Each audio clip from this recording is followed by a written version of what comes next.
know there is such a thing as finesse and protocol, young man. The Pound Puppies used to be all about distinction, policy, rules. Hold up just one tootin' second there, friendo. Excuse me? Leave Lucky be. He's one of the best pups I ever met.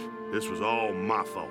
Your little grandpuppies would have been adopted sooner and safer if I hadn't convinced everyone not to work so hard.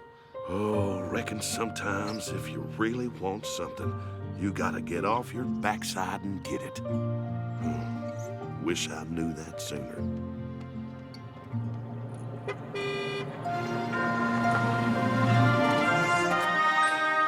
You again? Didn't I tell you to mosey yourself on out of here? Yes, sir, I know. It's just, well, we found these puppies, which came from your pound, by the way, and they just wouldn't settle down. They just kept whining and fidgeting. And... Then by all means, they're yours. Take them as far away as possible. They were trying to lead us back here. I think they forgot something. Well, we all know that dogs aren't that sophisticated, but...